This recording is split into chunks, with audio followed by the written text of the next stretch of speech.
Hello students of 7th standard English बाल Bharti poem 3.4 the Brooke हम देख रहे हैं। इसे स्टार्ट करने के पहले मैं आप सभी से रिक्वेस्ट करूंगी कि अभी तक आपने इस चैनल को यदि सब्सक्राइब नहीं किया है तो प्लीज़ सब्सक्राइब कीजिए, ज़्यादा से ज़्यादा शेयर कीजिए, जिन्हें आप शेयर करेंगे उन्हें भी प्लीज़ सब्सक्राइब करने के लिए कहिए और ज़्यादा से ज़्यादा शेयर कीजिए जिससे बहुत सारे बच्चों का फ़ायदा हो सके। ये द ब्रूक पोएम जो है वो अल्फ्रेड लॉर्ड टेनीसन इनकी पोएम है। द ब्रूक का मतलब है अ स्मॉल स्ट्रीम या एक छोटा सा झरना। इस पोएम को हम जो है हिंदी और इंग्लिश दोनों में देखेंगे। I come from haunts of coot and hern, I make a sudden sally, and sparkle out among the fern to bicker down a valley. यहाँ पर ये जो ब्रूक है एक छोटा सा झरना जो है वह अपनी स्टोरी खुद से बता रहा है। वह बोल रहा है कि it comes from places where birds such as the coots and herons are often found.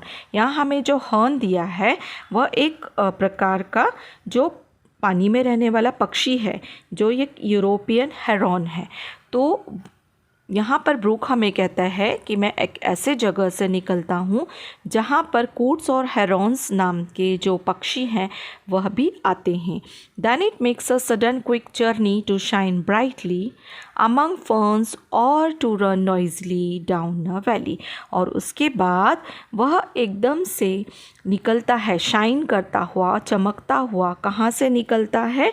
जहाँ पर कि ऐसे छोटे छोटे फर्न यानी ग्रीन प्लांट होते हैं जिनके लंबे लंबे स्टेम्स होते हैं और उनकी जो लीव्स होती हैं, पत्ते होते हैं, वो फेदरी होते हैं, मतलब पंख के जैसे होते हैं, उस पर फ्लावर्स तो नहीं होते। तो ऐसे जो फर्न है, ऐसे झाड़ियों में से वह सुंदर चमकता हुआ निकलता है और आवाज़ करता है, रन नॉइजली डाउन अ वैली, और आवाज़ करता हुआ वैली की तरफ, खाई की तरफ बढ़ता है।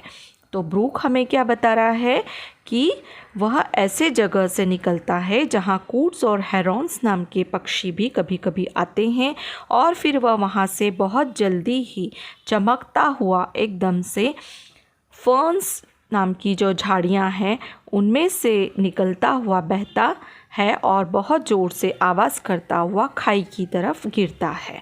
तो यह एक झरना बता रहा है। By 30 hills I hurry down or slip between the ridges. By 20 thorps a little town and half 100 bridges.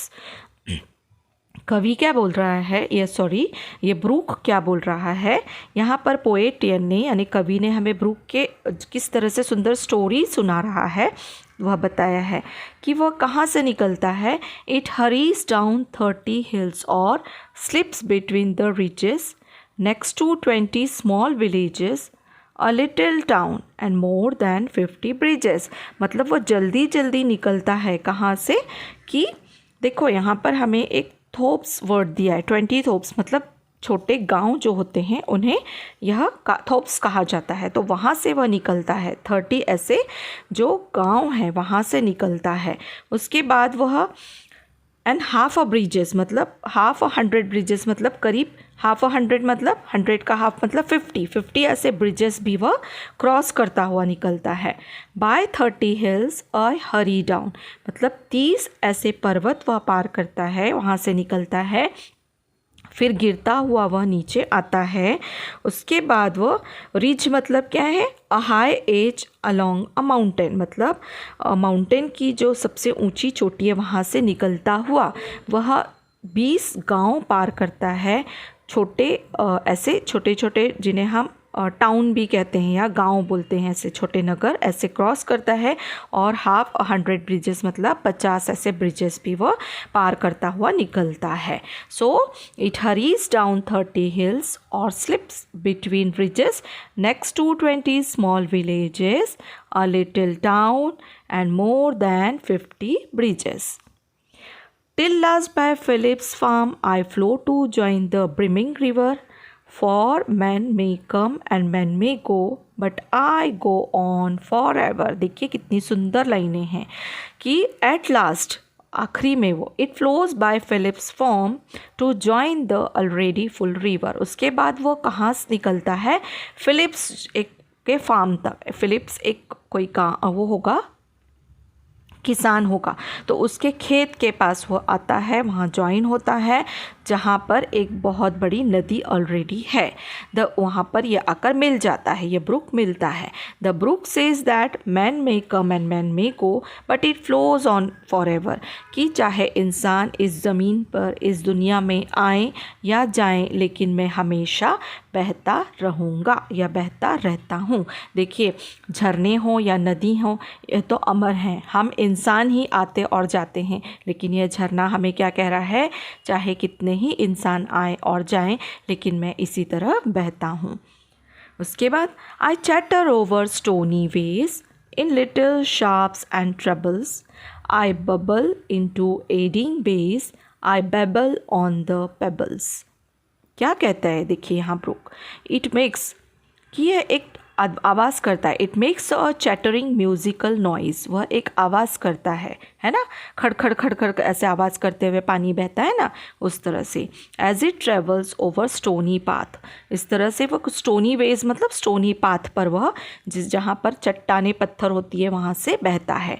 It travels in bubbles in fast moving circle of water near bays, और it noisily travels over the pebbles, यह बहता है, कहाँ से बहता है, जहाँ पर ऐसे बबल्स बनाता हुआ, फास्ट मूविंग सर्कल, हम देखते हैं ना जहाँ पर ऐसे गोल गोल गोल गोल पानी का सर्कल बन जाता है, ऐसे जगह पर ज़ोर से बहता हुआ वह आवाज़ करता हुआ पत्थरों पर से, पेबल्स छोटे छोटे पत्थरों पर से गुजरता है। With many a curve my banks I fret by many a field and fallow, and many a fairy foreland set with willow weed and mallow. यहाँ पे हमें फिर वह बताता है कि यह जो झरना है, यह जो ब्रूक है, वो ट्रैवल करता है with many curves grumbling by side of many fields और अनकल्टिवेटेड पैचेस ऑफ लैंड। तो वहाँ ऐसे खेतों में के पास वो निकलता है, ऐसे जगहों पर से वह निकलता है जहाँ पर हमें ऐसे कुछ खेत दिखाई देते हैं जो अनकल्टिवेटेड होते हैं, है ना, तो ऐसे जगहों से यह निकलता है और वहाँ पर बहता है। It passes by many fairy forelands that have willow weed और मेलो, और ऐसी जगहों से निकलता है जहाँ हमें ऐसा लगता है जैसे कि यह ज़मीन पर जहाँ परियां हों, और दैट हैव विलो वीड और मेलो, जहाँ पर वीड जो है ना, वीड मतलब हमें पता है जहाँ पर बहुत सारी ऐसे ट्रीज़ हैं जो पानी के पास उगती हैं और जिनकी ब्रांचेस जो रहती हैं वो बहुत थिन पतली होती हैं और इस तरह से हिलती रहती है। विलो वीड यानी ऐसी छोटी छोटी झाड़ियाँ जो नदी के किनारे होती हैं। मेलो मतलब a plant with purple flowers, और ऐसे प्लांट जिस पे पर्पल कलर के फ्लावर्स उगते हैं। फेरी फोरलैंड्स यहाँ पर मतलब है कि अब बहुत सुंदर दृश्य वाली जगह जहाँ पर हमें ऐसा लगता है जैसे वह फेरी लैंड हो। तो पूरा अर्थ अगर हम इस स्टैंजा का समझे कि with many a curve my banks I fret by many a field and fallow and many a fairy foreland set with willow weed and mallow, तो वो वहाँ से कर्व होता हुआ निकलता है जहाँ पर ऐसे बहुत सारी फील्ड्स होती हैं, खेत होती हैं, और जहाँ पर ऐसी जगह भी हैं जहाँ पर कहीं क्रॉप्स ही नहीं उगती। फैलो मतलब ऐसा लैंड जहाँ पर किसी तरह की क्रॉप्स नहीं उगती हैं, वहाँ से भी यह निकलता है। उसके बाद ऐसे जगह पर भी आता है जहाँ पर बहुत सुंदर दृश्य होता है, जैसे वह फेरी लैंड लग रहा हो, और उसके बाद उन झाड़ियों के पास से निकलता है जहाँ पर जो नदी के किनारे या फिर ऐसे सुंदर सुंदर छोटे छोटे झाड़ियाँ होती हैं जिन पे पतली पतली शाखाएं होती हैं और पर्पल कलर के फ्लावर्स होते हैं। ऐसे झाड़ियों और ऐसे छोटे छोटे प्लांट्स के पास से भी वह निकलता है। उसके बाद I chatter chatter as I flow to join the brimming river, for men may come and man may go but I go on for ever. यहाँ पर हमें प्रूफ बताता है कि इट चैटर्स आवाज़ करता है खड़खड़ करता हुआ as it flows to join the already full river, जहाँ पर बहुत ऐसी फुल भरी हुई यानी पानी से लबालब ऐसी नदी बह रही हो उसे जॉइन करता है। The brook says that man may come and man may go but it flows on for ever, की चाहे इंसान आए मैन जाए लेकिन मैं हमेशा बहता हूँ। यहाँ पर हमें और दिया है I win about and in and out with here a blossom sailing and here and there a lusty trout and here and there a grayling।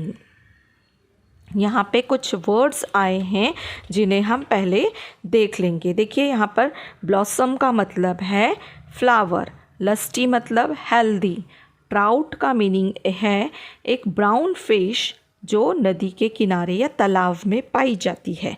Grayling का मतलब है फ्रेश पानी जिसमें फ़िश रहती है, फ्रेश वाटर की जो फ़िश है with a long high dorsal fin, जिसके जो पंख हैं एकदम लंबे और ऊंचे हैं।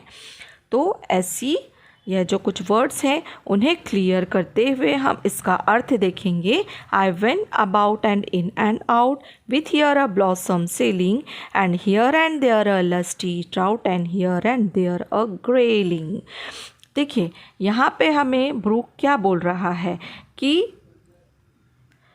It winds and in and out while a few blossom sail on it. इस तरह से बहता जाता है यह ब्रूक कि उस पर कुछ फ्लावर्स भी हमें बहते हुए तैरते हुए दिखाई देते हैं। Here and there you will find a lusty trout और a grayling in waters of the brook. और उसके बाद हमें उसके ऊपर कुछ क्या दिखाई देते हैं, ऐसी फ्रेश वाटर की फ़िश भी दिखाई देती हैं और ब्राउन फ़िश भी हमें उसके ऊपर तैरती हुई उस पानी में दिखाई देती है। ठीक है। Here and there you will find a foamy flake upon the brook as it travels or many a silvery water break above the golden gravel। उसके बाद हमें यहाँ पर और समझाया है कि here and there a foamy flake upon me as I travel with many a silvery water break above the golden gravel।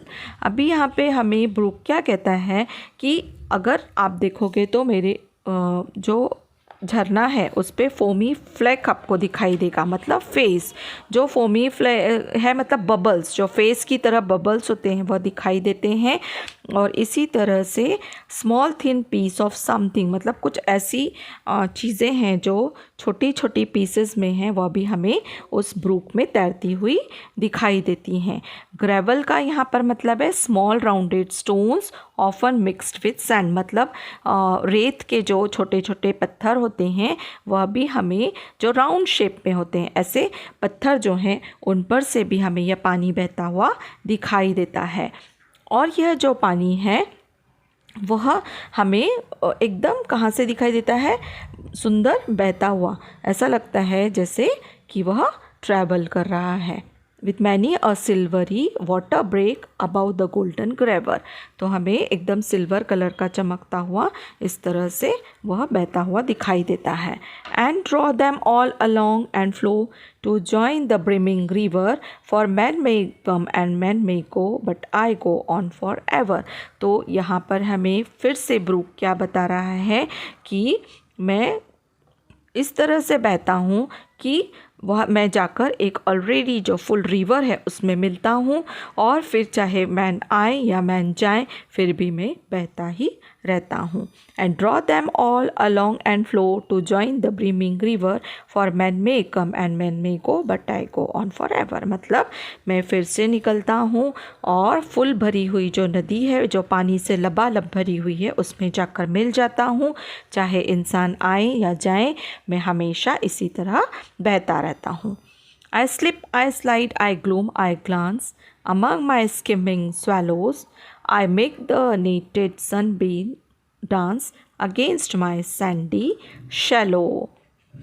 यहाँ पर ब्रूक हमें क्या बता रहा है, आई स्लिप एंड स्लाइड, कि चाहे ब्रूक क्या बोल रहा है कि slips and slides and move in dark places और looks about here and there as swallows skim on its surface It makes patterns that looks like nets as the sunbeams dance against the shallow Sands below it. मतलब यहाँ पर हमें कुछ ऐसे words दिखाई दिए हैं। देखिए, पहले तो इनके मीनिंग देख लीजिए। ग्लूम होना मतलब है कि मूव करना, कहीं अंधेरे जगह से मूव करना। तो यह ब्रूक कहाँ निकलता है? अंधेरे जगह से भी बहता है। उसके बाद स्कीमिंग स्वैलोज, मतलब स्वैलोज जो एक बर्ड्स होती हैं that touch the brook lightly and quickly as they fly over it. जो स्वैलोज जो पक्षी होते हैं वो क्या करते हैं, धीरे से इस ब्रूक के पानी को टच करते हैं हल्के से और फिर ऊपर की तरफ उड़ जाते हैं।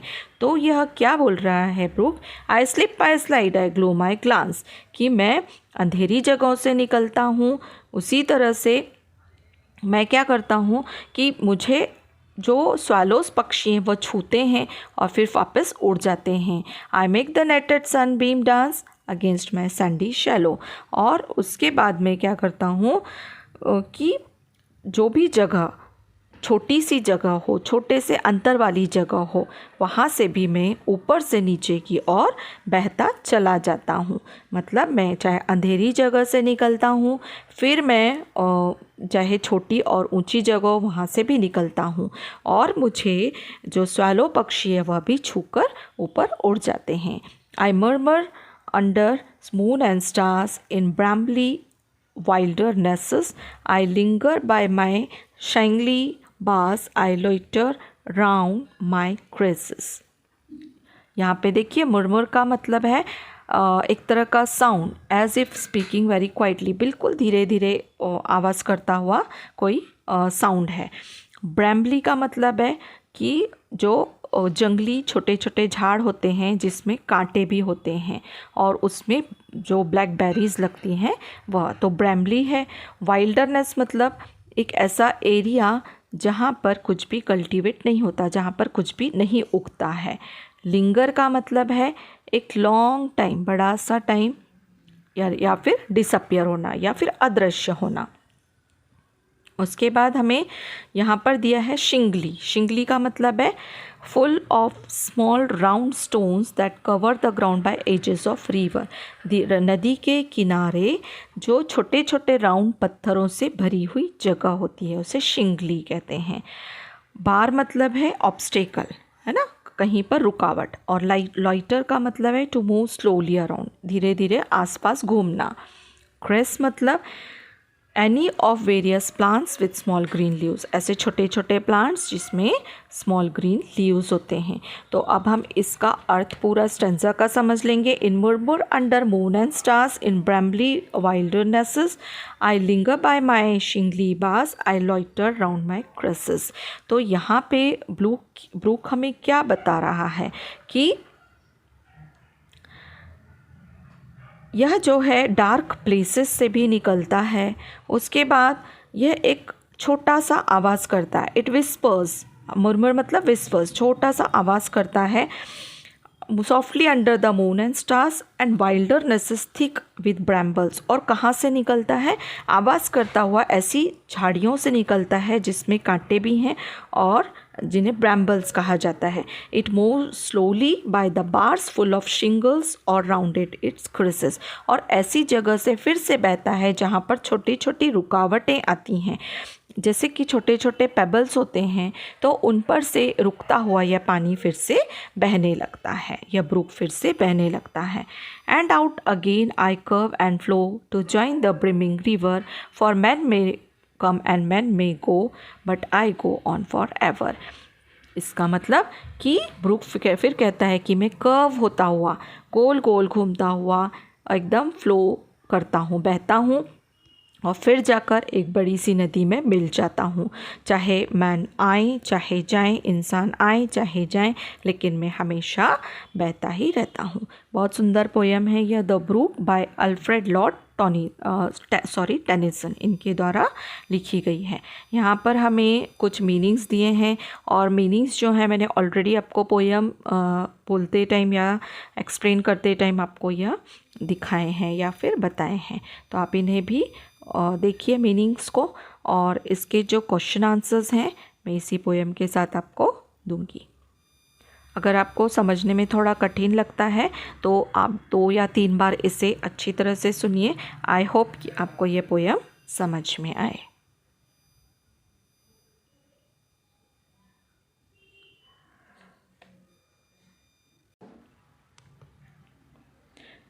द ब्रूक इस पोएम के क्वेश्चन आंसर्स। क्वेश्चन फर्स्ट है, find the meanings of the following words और फ्रेजेस। फर्स्ट है, ridges means high edges along a mountain, brimming full of something, aiding moving fast in circles, babble to make a noise as if talking too much, fallow land that is not planted with crops, trout a brown fish that lives in rivers or lakes, netted like a net. Answer the following. Who is the speaker in the poem? Answer, the brook is the speaker in the poem. Second, which lines are repeated in the poem? What do they mean? Answer, line repeated, for men may come and men may go, but I go on forever. Meaning है, these lines indicate that the river lives much longer than human beings. Question third, where does the brook join the river? Answer, the brook joins the river by Philip's farm. Fourth, mention the various places that the brook flows past. Answer, the brook flows past the haunts of coot and hern, the valley, hills, ridges, villages, bridges, Philip's farm, stony ways, aiding bays, fields and fallows and brambly wildernesses. Sixth, spot and write any 3 alliterative phrases or sentences from the poem. Answer, by many a field and fallows, and here and there a foamy flag. Third, above the golden gravel, and fourth, I slip, I slide, I gloom, I glance. Next question, list the prepositions you find in this poem. Answer, from, of, among, down, between, by, over, into, on, with, upon, above, for, against, under, round. Next question, list the phrases that have the expressions many a. Answer, many a curve, many a field and fallow, many a fairy foreland, many a silvery water break. So these are the question answers. So please subscribe Shiv Anuja channel and share it to the others so that सभी बच्चों का अच्छी तरह से फ़ायदा हो सके. Thank you.